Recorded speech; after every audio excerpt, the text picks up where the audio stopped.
Bonjour à tous, bienvenue dans ce nouveau podcast sur la chaîne YouTube de Cryptost. Aujourd'hui, comme vous l'avez certainement remarqué avec le titre, on va parler d'un sujet qui est actuellement de plus en plus en tendance dans l'écosystème des crypto-monnaies, à savoir la tokenisation d'actifs du monde réel. Et l'une des branches de ce secteur, c'est la tokenisation immobilière. Et aujourd'hui, nous recevons Stéphane de OPCap, qui est justement une plateforme d'investissement dans l'immobilier tokenisé. Bonjour Stéphane. Bonjour Lilian. Et justement, comme je le disais à l'instant, OPCap, c'est une jeune pousse dans ce domaine de l'immobilier tokenisé. Et donc, je vais te laisser évidemment, puisque c'est toi le meilleur pour en parler, présenter ce que c'est que OPCap et puis te présenter aussi par la même occasion. Merci Lilian. Alors moi je suis Stéphane Brousse. Alors j'ai bientôt 50 ans et ça fait à peu près un peu plus de 20 ans que je travaille dans l'immobilier, alors plutôt traditionnel dans des grands réseaux immobiliers. Et puis ça fait aussi quelques années que je donne des cours à des BTS profession immobilière.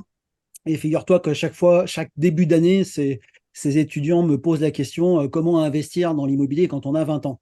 Alors c'est vrai qu'investir quand on a 20 ans, c'est pas facile. Alors on avait en général deux solutions, hein. C'est soit d'aller voir sa banque pour faire un prêt immobilier, mais alors quand on a 20 ans sans contrat de travail, c'est pas facile. Soit d'avoir la chance d'avoir un proche ou un parent qui pouvait vous prêter de l'argent.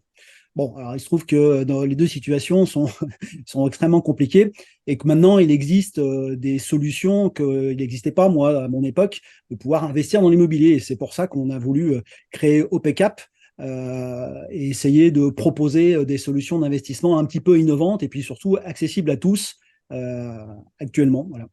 D'accord, très bien. Donc, si je résume, en fait, OPCap, c'est une plateforme qui permet à n'importe qui d'investir dans l'immobilier en achetant un ou plusieurs tokens, donc grâce à ce qu'on appelle la tokenisation de l'immobilier. Alors, à mon avis, il y a certaines personnes qui sont un petit peu perdues là-dedans, puisque on le sait, c'est quand même assez technique, c'est pas forcément accessible à tous. Concrètement, est-ce que tu peux nous expliquer ce qu'il se passe entre le token qu'on achète sur la blockchain et qu'on a dans notre portefeuille et le bien immobilier que vous avez acheté? Ouais, c'est vrai que ça paraît abstrait et ça me paraissait aussi abstrait au début où je me suis intéressé il y a un peu plus d'un an. Et en fait, c'est relativement simple. Le principe, il est lequel? OPCap sélectionne un bien qu'il considère intéressant par sa situation géographique, par les besoins en location et la demande locative qu'il peut avoir et la rentabilité qu'on peut en tirer. À partir de là, une fois qu'il a sélectionné le bien, qu'on a sélectionné le bien, on va signer un compromis de vente, une promesse de vente avec le propriétaire. Et ensuite, on va le proposer sur la plateforme. Alors, c'est quoi le principe? C'est qu'on va émettre des obligations. Alors, pour te donner un exemple très simple, sur un bien qui vaudrait par exemple 300 000 euros, on va émettre 3 000 obligations de 100 euros. Donc, ces 3 000 obligations de 100 euros, on va les mettre à disposition sur la plateforme et tout un chacun pourra venir acheter une part de 100 euros, puisque l'obligation minimum est de 100 euros. Le montant est jusqu'à 50 000 maximum par personne. Voilà, et chacun peut venir acheter. Une fois que j'ai levé le montant de ces 300 000 euros, à ce moment-là, je vais pouvoir acheter le bien. Je vais émettre les obligations, donc les donner concrètement aux obligataires, aux investisseurs. Et en fait, ces obligations, elles sont tout simplement numérisées sur une blockchain, elles sont tokenisées, hein. Je les transforme en jetons qui sont ensuite inscrites sur une blockchain. En l'occurrence, chez nous, c'est la blockchain Polygon. Et ce token est ensuite donné, ce ou ces tokens, si on en a acheté plusieurs d'obligations, on les transmet sur le wallet, sur le portefeuille numérique de l'investisseur directement. Et ensuite, ça va lui permettre, une fois qu'on aura acheté le bien, mis des locataires dedans, fait des travaux éventuellement, ça sera souvent le cas d'ailleurs, fait des travaux, ensuite mis les locataires dedans et ensuite on va générer des loyers qu'on va verser directement sur le portefeuille numérique des investisseurs. Voilà. D'accord, donc si je me mets à la place d'un investisseur, concrètement, je peux me connecter sur votre plateforme pour aller acheter un token qui correspond à une part d'un bien immobilier. Bon, évidemment, je dois le faire quand on est dans une période de vente de tokens, bien entendu. Mais une fois que j'ai ce token, il va me donner accès à des droits, et notamment, par exemple, le droit de recevoir une partie du loyer associé à ce bien immobilier. Jusqu'où va cette limite? Est-ce que j'ai le droit aussi d'accéder au bien immobilier? Comment ça se passe concrètement? Alors, la limite, elle est de percevoir les revenus, parce qu'en fait, le propriétaire du bien reste OPCAP. Les investisseurs ont un droit de percevoir des rendements, un certain nombre comment dire, de droits qui sont liés, c'est-à-dire que ils peuvent percevoir des rendements. Alors, les rendements, ils les perçoivent pendant 10 ans, hein, parce que le contrat, les obligations durent pendant 10 ans, le contrat d'obligation. Donc, pendant 10 ans, ils vont percevoir ce rendement. Alors, après, nous sommes sur un security token, pas un utility. Alors, un utility, effectivement, il pourrait avoir la possibilité, comme certains modèles le font, de pouvoir utiliser le bien pendant quelques jours dans l'année, etc. Là, c'est pas le modèle que nous avons pris. Nous avons pris le modèle du security token, donc, qui est le seul token qui est comment dire, autorisé par l'AMF, puisque derrière, c'est un actif financier, en l'occurrence, une obligation ou une action. Nous, c'est une obligation, comme tu l'as compris.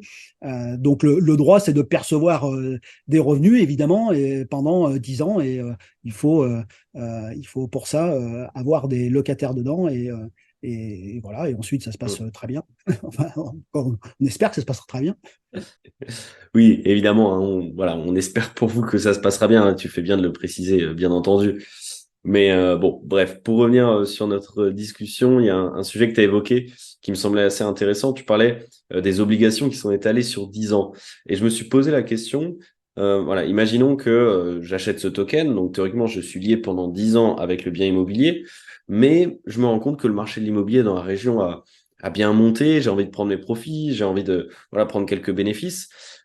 Comment ça se passe si j'ai envie de revendre ce token? Est-ce qu'il y a un marché secondaire?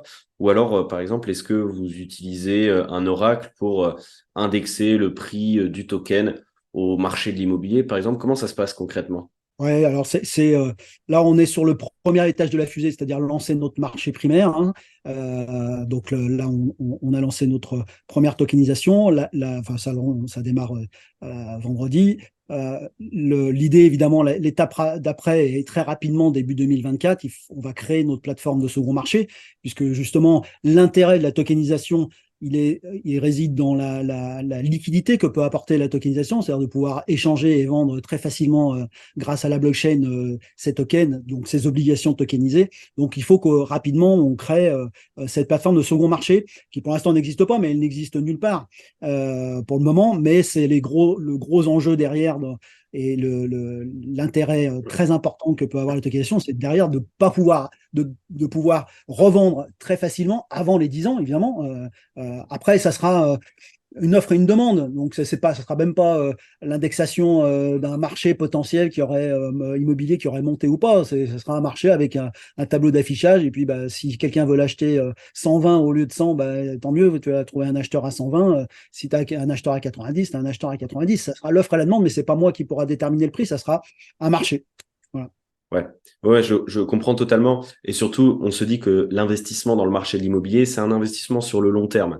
Donc finalement, c'est pas trop un problème que cette plateforme de marché secondaire arrive un petit peu plus tard, dans le sens où déjà, si on sait qu'elle arrivera et qu'elle fait partie des plans, c'est ça qui est intéressant à savoir et à connaître, parce que bien entendu, je pense que la majorité des gens qui investissent dans les tokens ne vont certainement pas le faire sur les 10 ans et vont vouloir à un moment donné, pour une raison X ou Y, sortir et revendre leurs tokens. Donc le fait que ça fasse partie de la roadmap, c'est un élément qui est très important à mon avis. Et pour revenir sur la plateforme, je suis allé la consulter tout à l'heure avant de lancer le podcast. J'ai vu que vous avez déjà un bien immobilier que vous avez listé, qui se situe, si je dis pas de bêtises, à Villeurbanne. J'avais une question. Quels sont les projets d'expansion? Quel est le plan que vous avez en tête à l'heure actuelle? Est-ce que vous voulez vous étendre sur toute la France, peut-être à l'étranger? Quelle est aussi la cadence d'ajout de nouveaux biens immobiliers sur la plateforme? Est-ce que tout ça, vous l'avez déjà conceptualisé et quels sont ces plans, justement? Alors, moi, je connais très bien le marché immobilier français, donc je vais rester dans ce que je connais, c'est-à-dire le marché immobilier français. Donc, on sera uniquement sur le marché français, un jour peut-être ailleurs, mais en tout cas, c'est pas du tout dans les perspectives. On sera sur un marché immobilier français. On a choisi d'abord de se positionner sur le marché lyonnais, puisque moi, je suis originaire de Lyon et j'habite Lyon, donc je connais très bien ce marché. Euh, Donc là, on a choisi quelque chose d'assez simple hein, pour un premier bien, c'est-à-dire un appartement qui est à rénover, qu'on va transformer en chambre étudiante, parce qu'il y a beaucoup de demandes locatives pour les étudiants et très peu d'offres sur le secteur, malheureusement. Donc ça, c'est à la fois un avantage pour nous, parce que ça nous permet de pouvoir louer beaucoup plus facilement et d'avoir des vacances locatives assez faibles. Donc ça, c'est un taux de rotation évidemment élevé, parce que ça reste de la chambre étudiante, mais avec la demande qu'il y a, les vacances locatives sont assez faibles. Après, là, on a l'objectif d'en tokeniser, d'acheter 2 biens d'ici la fin de l'année. Et puis après, 2024, on va monter en puissance et essayer d'en proposer au moins un par mois. Et puis, 2025, on va essayer d'ouvrir peut-être un peu plus sur Là, on va faire concentrer sur le résidentiel. Et après, peut-être voir aussi pour des bureaux et des murs commerciaux et s'orienter un peu vers le tertiaire pour voir s'il y a des choses à faire aussi de ce côté-là. Mais on veut déjà prendre nos marques sur le résidentiel. Moi, c'est mon cœur de métier, c'est ce que je connais bien. Et je pense que d'abord, avant de s'éparpiller, faut travailler sur ce qu'on connaît bien. Et le résidentiel, c'est quand même mon, mon, mon cœur de métier, ce que je connais bien depuis 20 ans. Alors, tu l'évoquais rapidement, et moi je pense que c'est un des éléments qui rebute le plus les investisseurs dans l'immobilier locatif, c'est toute la gestion derrière, tout le travail qui doit être fourni, par exemple pour trouver un nouveau locataire, gérer la transition entre deux locataires, gérer les travaux, etc. Tout ça, comment ça se passe? Si moi je suis un investisseur, j'achète un token, concrètement, je dois me dire que derrière, ceux qui gèrent ça, c'est vous ou c'est des prestataires que vous avez? Comment ça se passe, ça? Oui, c'est aussi l'avantage de la tokenisation, c'est qu'en fait, on peut investir. On a tous les avantages de l'investissement immobilier sans en avoir les inconvénients. C'est-à-dire qu'on n'a pas à s'occuper de faire les visites, de chercher le bon bien, de calculer les rentabilités, les coûts de travaux éventuels, de gérer les vacances, les carences locatives, de gérer les travaux, les problématiques avec la copropriété. Ça, évidemment, c'est notre travail à OPCAP de nous occuper de ça. Sur la partie de la gestion locative, nous travaillons avec des agences en local systématiquement, déjà parce que c'est un métier, la gestion locative, même si je le connais bien, ça reste pas mon métier actuel dans OPCAP. Donc, je préfère laisser ça à des professionnels qui s'en occupent toute la journée et qui savent très bien le faire. Puis moi, je crois beaucoup aux gens, je crois beaucoup aux professionnels qui font leur métier. Donc, on sélectionne souvent, ça va être notre objectif de sélectionner une agence, un administrateur de biens qui soit à proximité du bien, donc qui connaît bien le marché et qui connaît bien la demande locative et de lui confier le bien en gestion. Après, il y a des notions de coût aussi, hein. Avoir en interne la gestion locative, c'est extrêmement c'est compliqué parce que ça nécessite d'avoir énormément de l'eau pour amortir le coût d'un emploi à temps plein ou même à mi-temps. Et pour le moment, c'est pas l'ordre du jour de l'intégrer, en tout cas, dans nos PCAP. Ouais, de toute manière, finalement, pour l'utilisateur, que ce soit une entité, un prestataire ou vous-même qui gérez ça, tant que de toute manière, c'est géré par quelqu'un et pas par nous, c'est là qu'est l'avantage, évidemment. Et d'ailleurs, justement, à ce sujet, tu disais tout à l'heure, l'avantage de l'immobilier tokenisé, c'est qu'on a tous les avantages de l'immobilier sans en avoir les inconvénients. Et ça me rappelle un petit peu les SCPI. Et je sais d'ailleurs que quand on voit passer des articles sur la tokenisation immobilière ou des discussions sur les réseaux sociaux, on compare quand même assez souvent ça à des SCPI. Est-ce que tu peux nous expliquer un petit peu les différences et les avantages aussi de la tokenisation immobilière par rapport aux SCPI? J'en vois, il y en a plusieurs. La première, c'est quand on investit dans les SCPI, on investit sur un gestionnaire plus que sur un bien. C'est-à-dire que vous mettez votre argent, vous confiez votre argent à un gestionnaire qui va le prendre et puis l'investir comme il le souhaite dans du résidentiel très rarement, beaucoup dans du tertiaire. Mais c'est pas vous qui décidez ce sur quoi vous investissez. À la différence de la tokenisation, vous choisissez si vous voulez investir sur le bien que nous avons à Villeurbanne ou pas. Bah, vous savez qu'il est à Villeurbanne en tout cas et vous savez ce sur quoi vous investissez. Ça, c'est le premier point, c'est de choisir ce sur quoi on investit. Le deuxième, ce sont les frais d'entrée. Quand vous achetez des CPI, vous avez rarement des tickets d'entrée qui sont en dessous de 2000 ou 3000 euros. C'est même les plus bas. Donc, c'est le ticket d'entrée qui est déjà qui est déjà un frein pour beaucoup. Nous, le ticket d'entrée est à 100 euros. Donc, forcément, ça permet d'avoir beaucoup plus de personnes qui peuvent rentrer sur ce marché de l'investissement immobilier. troisièmement, je dirais, c'est la liquidité. Alors, on en parlait tout à l'heure sur le second marché. Alors, une SCPI, pour revendre ses parts de SCPI avant la maturité de 10 ans, c'est compliqué. Alors, pour l'instant, ça l'est aussi chez nous. Et la plateforme de second marché n'existe pas, donc ça l'est aussi chez nous. Mais en tout cas, nous, on a la volonté rapidement de créer ce second marché pour le faire. Donc, ça sera un autre point. Et puis, les frais de gestion qui sont extrêmement élevés dans les SCPI. Alors, il y a des modèles qui commencent un petit peu à travailler. Il y a des très bons modèles sur les CPI qui commencent à revoir un peu ces modèles de frais très élevés en gestion, donc qui sont un peu plus accessibles maintenant. Voilà, donc je vois au moins ces quatre points-là. Et puis, nous, on a essayé de faire en sorte de proposer un rendement qui soit le plus fixe possible, c'est-à-dire que on a suffisamment bien acheté les biens pour faire en sorte de donner un rendement qui soit quasi fixe à nos investisseurs pour pas avoir des fluctuations trop importantes d'un mois à un autre. Bah, ça tombe bien que tu parles des rendements. Je voulais justement te poser cette question-là. Quel rendement on peut espérer quand on achète un token d'un bien immobilier sur OPCAP? Voilà, donc quelle est la fourchette, même si vous n'avez pas une idée précise, quelle est la fourchette des rendements qu'on peut espérer? Alors, sur le premier bien que nous proposons, on a un rendement de 5,5%. Donc, si tu investis 100 euros, tu toucheras 5,5 euros par an. Voilà, c'est un rendement pour nous qui sera sûrement le minimum. On espère tomber aux alentours plutôt de 6, 6,5, entre 5,5 et 6,5, qui sera des rendements intéressants. Après, voilà, donc on sera sur ces rendements-là.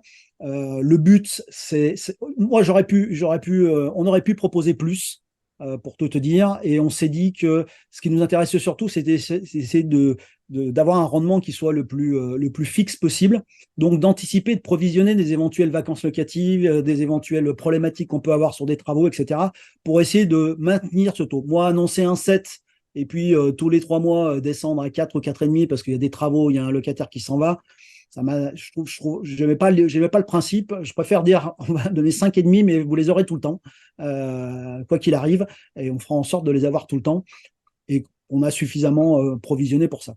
Voilà.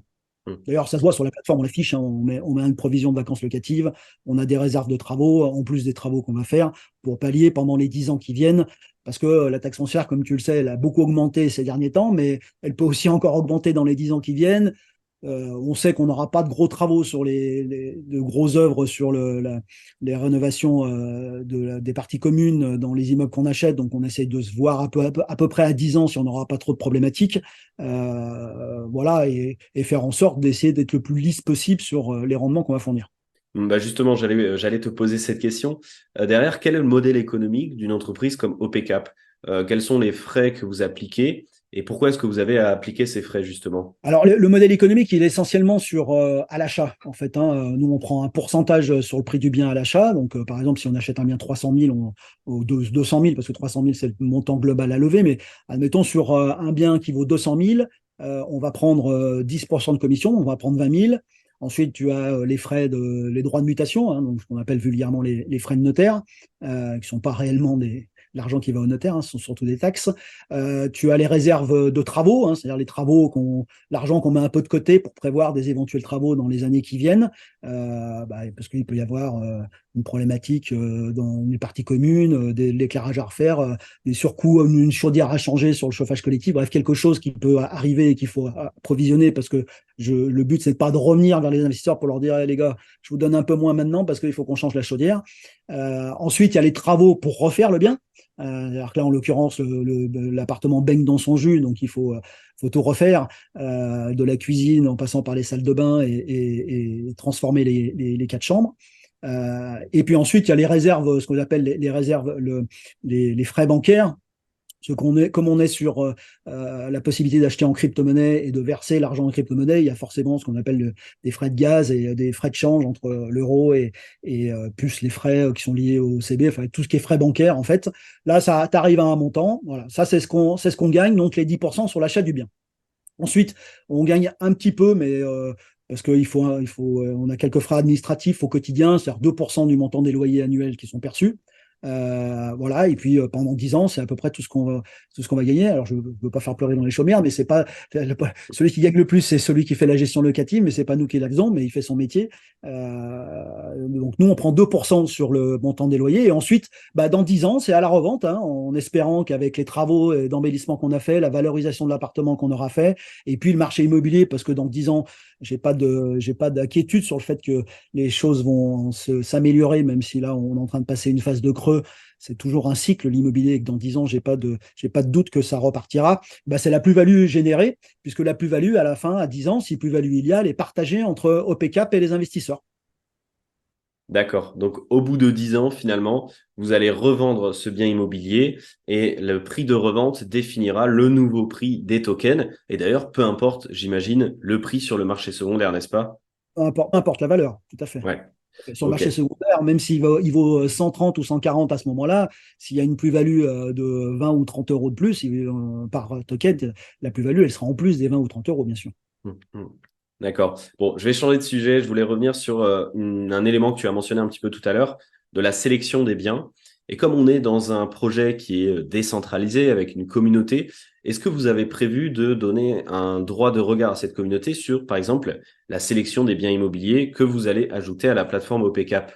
Alors, moi, ça m'intéresse d'avoir l'avis des investisseurs sur les typologies de biens qu'on peut faire, et surtout les stratégies locatives. Est-ce qu'on part plutôt pour essayer de faire de la chambre étudiante comme on a fait là, ou est-ce qu'on part plutôt sur de la location nue? Est-ce qu'on fait de la location voilà. Après, ça m'intéresse toujours de savoir ce que les gens préfèrent. Après, sur le choix de l'appartement, c'est un peu plus technique. Il faut rentrer les mains dans le cambouis pour comprendre un peu le marché local, savoir à quoi ressemble le secteur, la demande locative qu'il y a. Donc là, c'est plus difficile comment dire, de demander l'avis sur un sujet très spécifique, mais en tout cas sur des orientations de typologie de produit, ou si c'est du tertiaire, ou si on va faire du fonds de commerce, ou si on va faire du bureau. Ça peut être intéressant de voir s'il y a des investisseurs. Même des fois, parfois, tu sais, moi, j'avais une chose que j'aimais bien quand j'ai démarré le projet, c'était de me dire que dans cette période où la rénovation énergétique des logements est un sujet sensible et très important, c'est de se dire le Web3, la tokenisation, pouvait participer aussi à rénover le parc de logements, alors à notre petit niveau, évidemment, mais en tout cas que ça permettait aussi ce Web3 un peu dématérialisé qui rentre dans le concret pour participer à cette rénovation. Ça me plaisait beaucoup. Alors peut-être, pourquoi pas aussi de se dire qu'on achète des biens où la rentabilité sera peut-être un peu moins bonne, mais dans lequel on aura participé à rénover un logement de manière énergétique beaucoup plus forte. Voilà, ça peut être aussi des sujets d'interroger la communauté pour savoir si ça l'intéresserait de participer à cet effort-là. Non, mais tout à fait, je comprends très bien et de toute manière, c'est bien mieux que ça se passe comme ça. Je vais prendre mon exemple personnel. J'ai peu de connaissances dans l'immobilier et je me fais absolument pas confiance dans la sélection d'un bien immobilier, alors que je vais plutôt faire confiance à l'expertise d'une équipe comme OPK pour aller choisir un bien immobilier qui sera intéressant, sur lequel on va pouvoir faire une bonne plus-value sur le long terme si on fait les choses correctement. Donc, je comprends totalement que la sélection reste entre les mains de l'équipe de OPCAP. Mais bon, on a parlé de la sélection des biens. Maintenant, je voulais te poser une question. Comment ça se passe une fois que le bien est sélectionné? Est-ce que vous allez voir l'acheteur, vous lui achetez le bien et ensuite vous vendez des tokens sur la plateforme?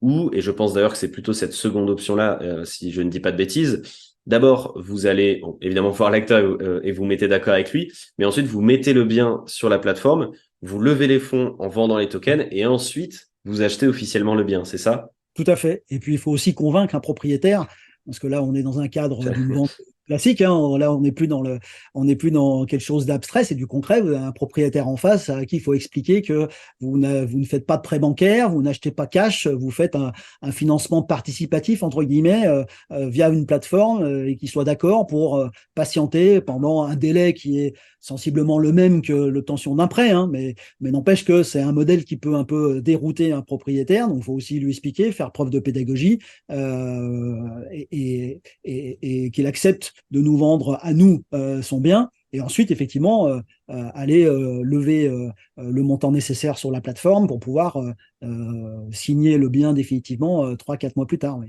tout à fait.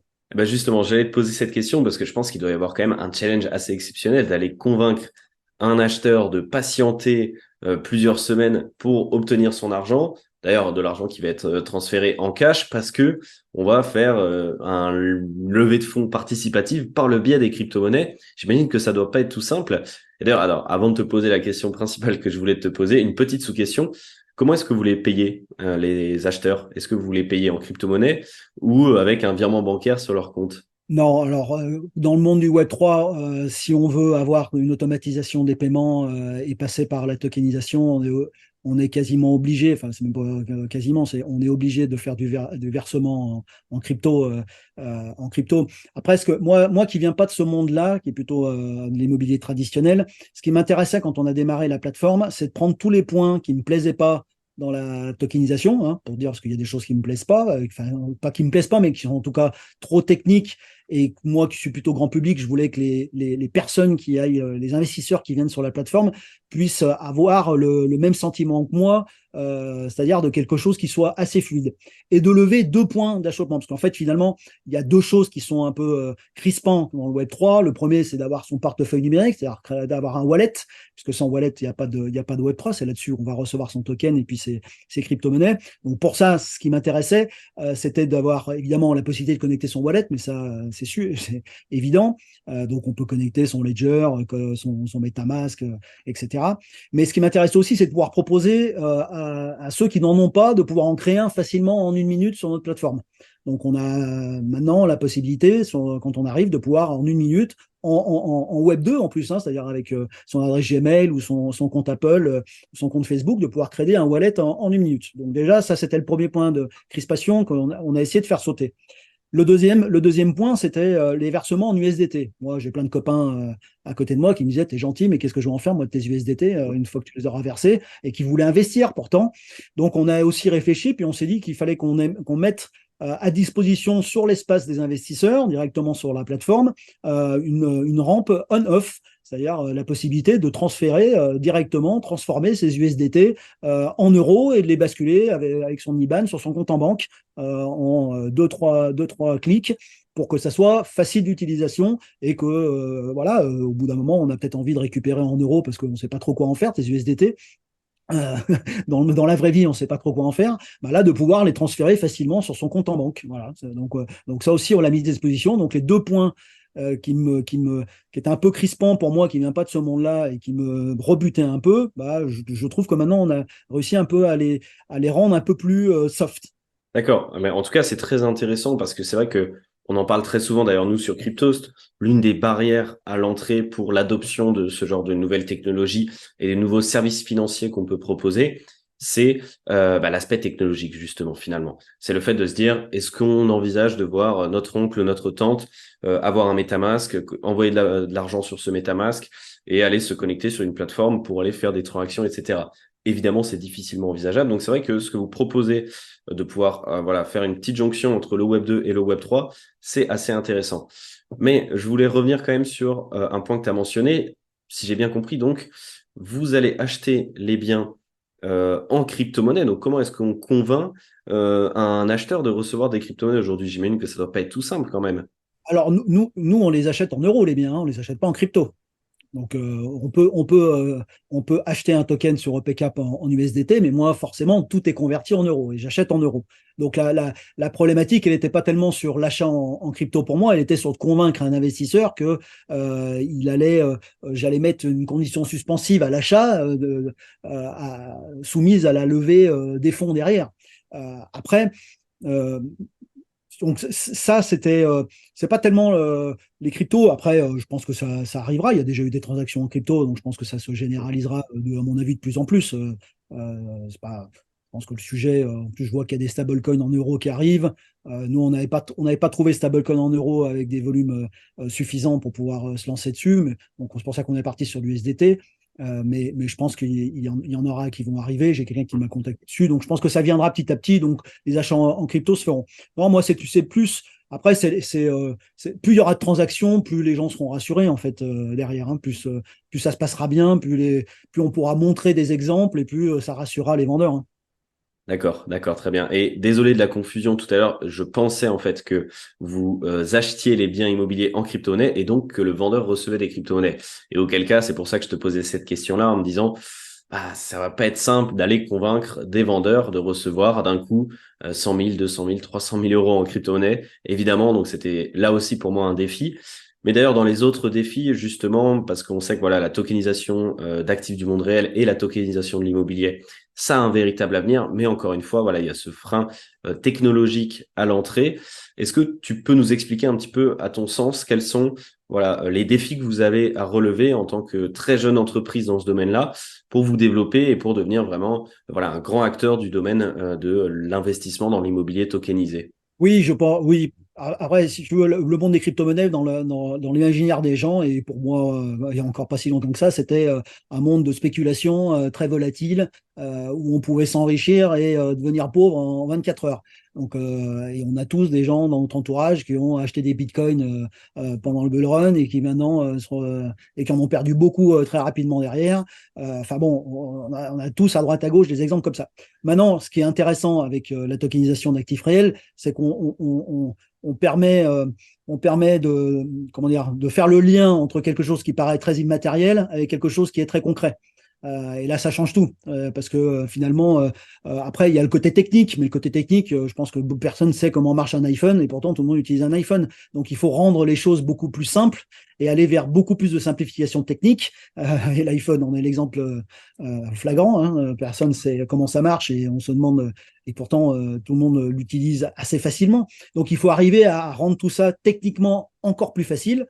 Après, derrière, ça viendra tout seul, mais moi, je pense que c'est à mon avis celui qui a le plus, c'est à mon avis le secteur qui a le plus de chances de progresser parce que on est dans du concret. Et tout de suite, ça parle aux gens quand on leur parle de tokeniser. Alors, le mot tokenisé, voilà, il finira par rentrer. Jetoniser, c'est pas très joli. Et donc, on utilise tokenisé, mais ça finira par rentrer un peu dans le vocabulaire, comme swiper, qui n'existait pas il y a encore quelques années. Enfin, ça finira par rentrer dedans, dans le vocabulaire. Donc, je me fais pas trop de soucis. Ça parle plus aux gens. Après, on pourra tokeniser plein de choses autres que de l'immobilier, mais c'est vrai que l'immobilier s'y prête bien, surtout dans un marché où il y a pas beaucoup d'innovation ces dernières années. C'est vrai que ça vient un peu bousculer et changer un peu quelques modèles. Ouais, alors si vous devez choisir plutôt tokeniser que jotoniser, hein, je pense que c'est quand même beaucoup plus joli. Mais en tout cas, sur un sujet plus sérieux, on arrive à la fin de ce podcast et je voulais te poser quand même une dernière question. Je voulais te questionner sur l'avenir de OPCAP.